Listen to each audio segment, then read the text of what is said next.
Hi, welcome to Lesson 7 of Chef's Apprentice, learning to cook like a pro, one small plate at a time. This lesson is prosciutto wrapped tilapia. This dish introduces fish, in this case tilapia, but any fish that holds together when it cooks could be substituted, such as orange roughy, red snapper, or lemon sole. You will learn to bake the fish in a foil packet, which is a variation of a French technique called en papillote, which is baking in a sealed parchment pouch. The pouch keeps all the flavor and the moisture inside, and the heat and the pressure infuse the flavors into the fish. Techniques we'll be using today are chopping, seasoning, baking fish in foil packets, plating, garnishing, and adjusting seasoning. So let's start cooking. So here we are at the board for Lesson 7, prosciutto wrapped tilapia.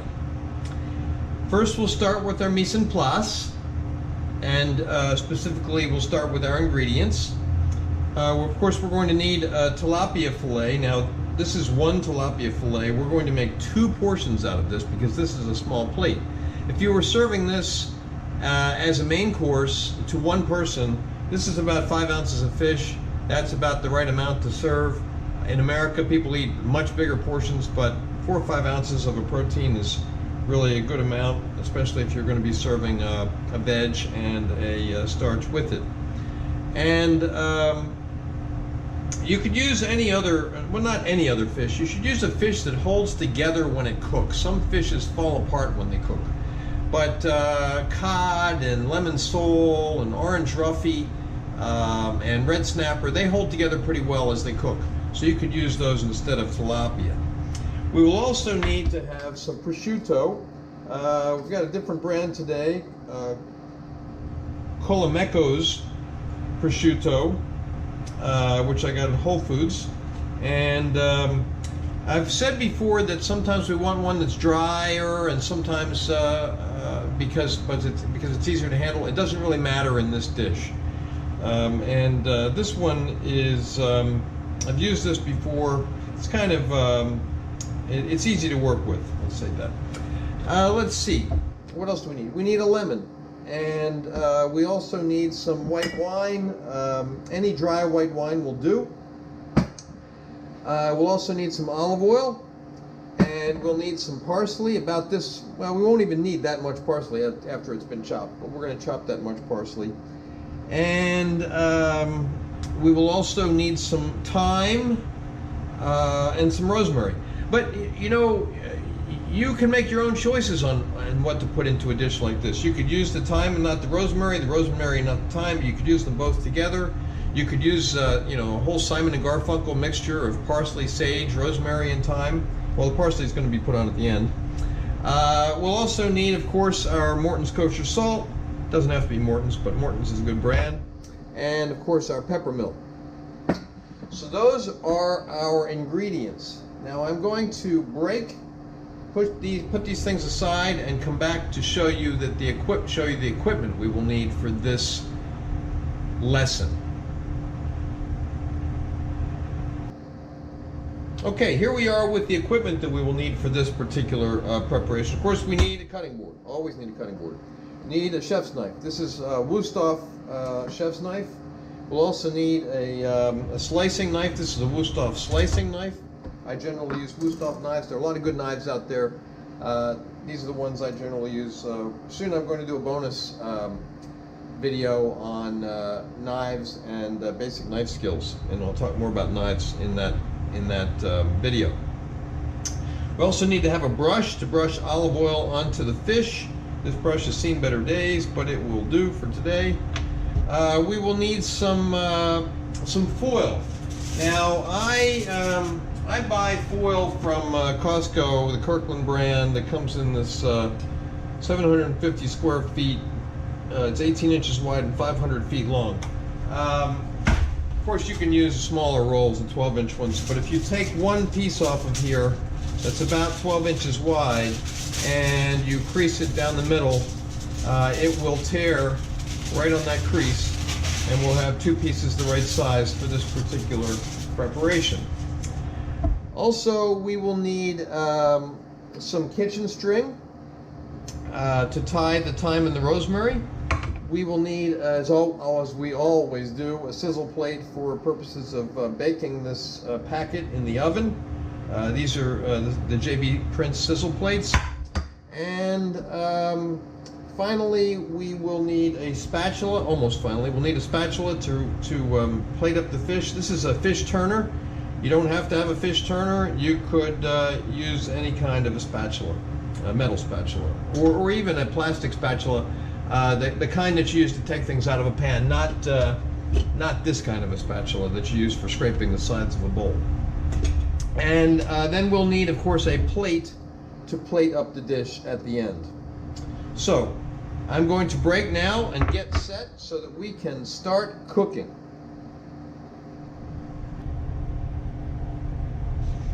Okay, we're ready to start this preparation, and we have, as always, our prep list. First thing on the list is to preheat the oven to 350 degrees. I turned the oven on just before I turned on the camera. So again, preheat the oven, 350 degrees. That was the only thing that I had with an asterisk, so that was the thing that had to be done early, real early. Next things on the list that have dashes are to tie the thyme and the rosemary. So we want to take a piece of kitchen twine, and then we want to tie the rosemary. Now you can have these separately, but there's no reason not to have them tied together.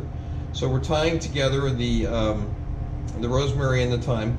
And of course, the reason for this is because after we are finished cooking this dish, we want to remove this, and we want it to be easy to remove. And so we can just remove it as one little bundle. Don't have to cut off the pieces of string on the end. Sometimes it's nice to have them. It's easier to grab and pull it out at the end because the herbs themselves may be very hot, hard to touch, too hot to touch. But you can grab that piece of string and pick it up. Also, as I've mentioned in a prior lesson, always fresh herbs, never dried herbs. So fresh thyme, fresh rosemary. This is very tender rosemary. Some of rosemary is very has a kind of prickly tines on it. This could actually be chopped up finely and left in the dish. You could also remove these leaves from the thyme sprigs, and you don't want to leave you wouldn't want to leave the sprig itself in the dish. They're kind of bitter. But the leaves themselves can be eaten. You could take them off of there and you could just sprinkle them around on the dish. But what we're going to do is we're just going to put this packet in there, infuse the flavors, then remove it at the end. Okay, so we sliced, we tied our thyme and rosemary. Now we need to slice our lemon. And we want to have slices that are roughly the same size. And I would say we're going to make them about a quarter of an inch thick, and we want to get for this preparation we're going to need, I'd say, 4 slices. Again, how much do you need? Well, we'll make 4 slices.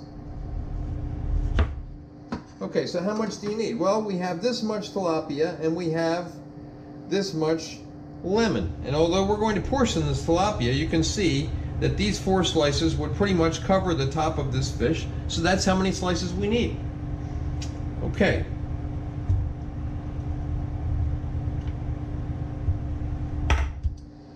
All right. So we have sliced our lemon. Now we need to chop the parsley. And with parsley, you want to try to get out the bigger pieces of the stems. I cut these pieces off the end. This parsley, by the way, has already been washed and dried.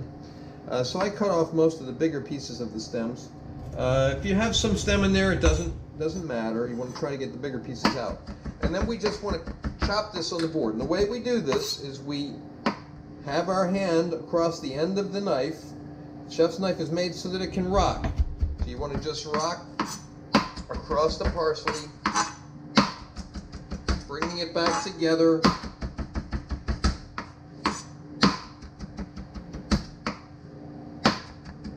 And we want to have a nice, it's a coarse chop. You just want to make sure the leaves are mostly chopped and that the stems, any stems that are in there, are chopped up. Okay, All right, so there we have our parsley. I'm going to put this into a prep bowl so that I can work clean. I recommend that you do so as well, but you could have left the parsley just sitting on the board until you're ready to use it. Okay, it's also hard to get all the parsley off the board. All right, so we have chopped our parsley. Next thing we need to do is portion our fish. Now, as I said, if you were making this fish for one person for a main course, this would be a good size portion. But we're making a small plate, so we are going to slice it. Now, you could slice it down the middle this way, and you'd have two portions. I'm not going to do that because this side of the fillet is thicker than this side of the fillet. They'll cook at different rates, and one person will wind up getting a really thin piece, and the other person will wind up getting a really thick piece. So instead, I'm going to cut it this way. Now you can see that there's a gap here from where the bone was removed. I want to try to avoid having the pieces become totally separate, so I'm going to cut it at an angle. You can see the grain of the fish here just past where this gap is. I'm going to cut it, which is just about 2 equal sized pieces. This piece might seem slightly bigger, but it's thinner here. This piece is thicker. Okay, so you want to try to judge to get a roughly equal weight of protein when you're portioning like this. Roughly equal weight. The pieces might not be exactly the same size because their thickness might vary, but if you judge this piece as a whole and decide what would be roughly half of it, one piece might be slightly bigger than the other because it's got a thinner section to it. So you want to have roughly equal weight. Okay. Now, next thing we want to do is we want to brush the fish with olive oil. So let's take the olive oil, pour a little olive oil on here. I'm not talking about the particular kind of olive oil that I buy because I buy whatever seems to be available and at a good price, and it doesn't really matter to me what the brand is. We're going to brush that olive oil on there, turn it over, and brush the others, and brush it on the other side as well.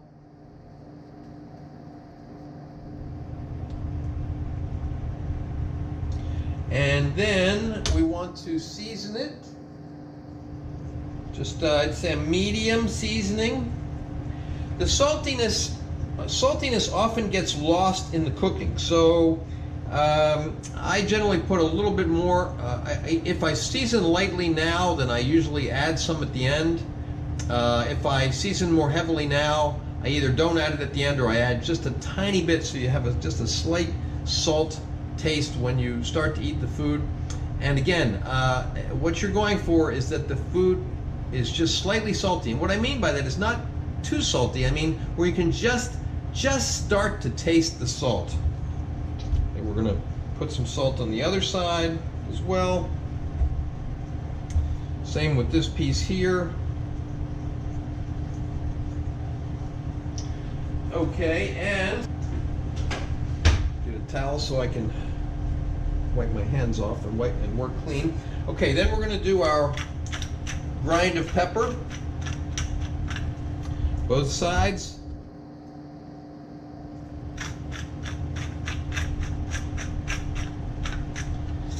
Okay, good. Now,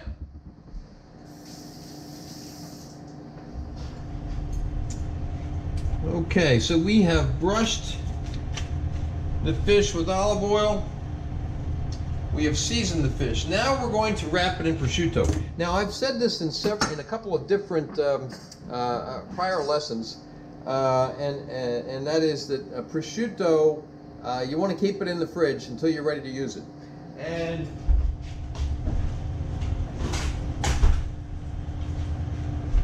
the reason for that is that prosciutto gets very soft, starts to get kind of melty not long after it's come out of the fridge. So you want it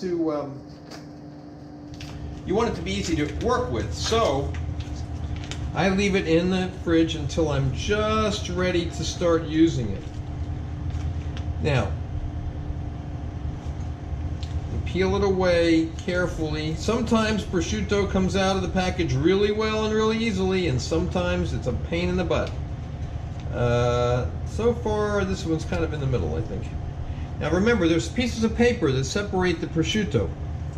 So what we want to do is we want to find out where that first piece of paper is and separate the top piece of prosciutto from the rest. And you can see some of it sticking to the bottom of the layer. That will be even harder and worse if this is at room temperature. So keep it in the refrigerator till you're ready to start using it. You want to peel it away from the paper. And then we want to lay it on top of the fish, and then roll the fish over and wrap the prosciutto around the fish. So you want to get it pretty well wrapped, okay? Like that. Take another piece.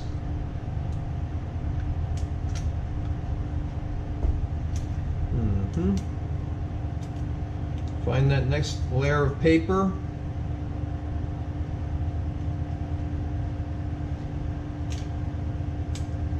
Sometimes it's hard.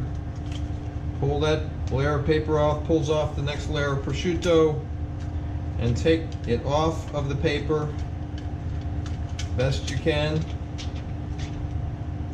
And then lay that on top of the fish.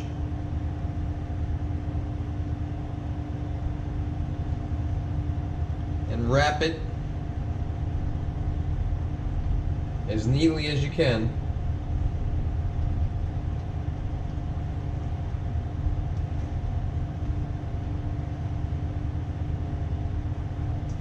Make a nice little wrapping around the fish.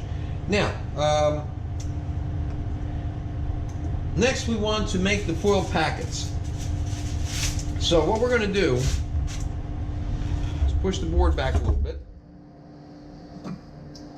and we're going to bring the foil right here, and we're going to put a little bit of olive oil into the foil so that the fish doesn't stick to it, and we'll just brush that olive oil onto the foil. Okay, then we will use our spatula, move the fish to the center of the foil. Then we are going to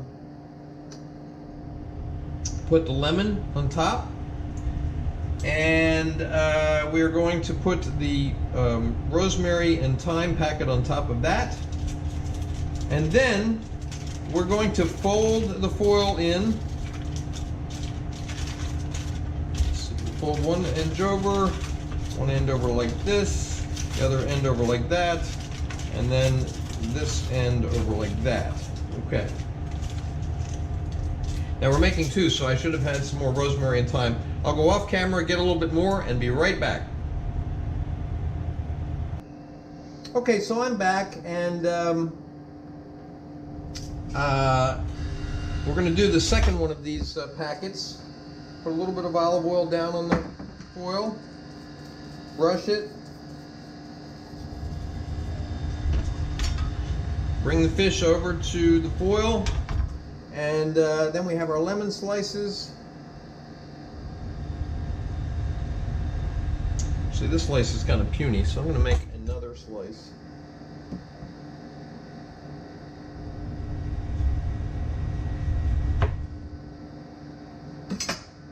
There we go. And then we'll put the rosemary and the thyme on top. Now, I didn't talk before about how much rosemary and thyme. They're both pretty powerful herbs. They have a lot of aroma to them. And again, you need to judge. The more you use, the more aroma you're going to get from them. You want to have a balance. You don't want it to be too overpowering. So we've just used a small amount of thyme and a small amount of rosemary for these packets. Now, We've wrapped the prosciutto, and one thing that we forgot to do is we forgot to put the white wine into the packet, and that is one of the reasons why we have a prep list. So we want to just pour a little bit of wine in there. I'd say, you know, roughly what would be about 2 tablespoons or so.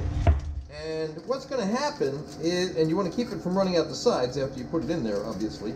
But what's going to happen is that wine is going to, it's going to steam in there. It's going to help to cook the fish, and it's going to impart flavor and aroma. So let's take this first packet back. Let's add the white wine to that packet. Again, about, you know, what would be roughly 1 or 2 tablespoons. Close it back up. Okay. And all right, so we have made our foil packets with the fish, the lemon, the thyme, and the white wine. Now we're going to put these on the sizzle plate right there. And we're going to put this in the oven at 350 degrees for 15 minutes. 15 minutes. So I'm going to put it in the oven.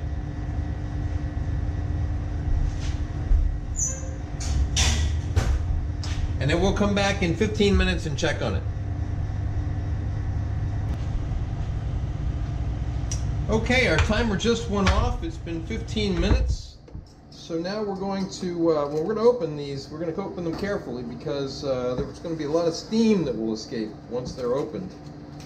And as you can see, the packet is nicely cooked here. You have some juices down in the bottom. Now, when you plate this, you can either plate it directly into the middle of an empty plate, or you can plate it on, say, a bed of arugula or a bed of rice, something like that. Now, I'm actually going to put this in the warming oven for a moment, and I'm going to plate this on a bed of rice. Now, rice is not actually part of this preparation. It's not part of this lesson because I haven't gotten to it yet. I'm going to teach you how to make rice properly in a future lesson, but for this lesson, I'm just going to use the rice for plating purposes. So I'll go off camera and be back in one moment with the rice. Okay, so I put some rice onto the plate for purposes of plating this dish, and we're going to take one of these packets and carefully remove it from the foil because we don't want it to fall apart. Prosciutto should help to hold it together though. Put that right down in the middle of that rice. We're going to remove the rosemary and thyme bundle, and then we're going to take the foil and we're going to pour the juices over the top. So that's a mixture of white wine and just the moisture from the fish. Then we're going to give it a little bit, just a little touch of salt, because that rice was not salted, but remember, that's not actually part of this dish. As I said, you could use a bed of arugula if you wanted to. You could use a bed of spinach, some other green. And then we're going to give it a twist of pepper. And then we're going to garnish it with the parsley. Okay. Now, for this dish, you could do other things with it. You could make a dipping sauce so that when you cut these pieces, you could put them into a dipping sauce. You could drizzle it with balsamic vinegar. You could squeeze some more lemon juice over the top of it. The point is, be flexible, be creative. Ask yourself, what would a chef do? So to recap the techniques that we've used today, we did some chopping. We also did some slicing of the lemons. We did seasoning. We baked in a foil packet, which is similar to the French technique of baking en papillote, which is baking in parchment paper, which we'll do later in the course. We did plating and garnishing. We adjusted the seasoning at the end, And adjusting the seasoning could mean that you taste it and you find that it doesn't have enough seasoning, so you add more. Or it could mean that you just do a little bit of finishing seasoning at the end. That's what I did, because we didn't taste it to see if it needed any seasoning, because if I'm serving this, I can't exactly taste it. And we've also reinforced the use of prosciutto. You should be getting pretty good at prosciutto. I think this is the third time that we've used it. So that is the conclusion of Lesson 7, prosciutto wrapped tilapia. Hope you enjoy it.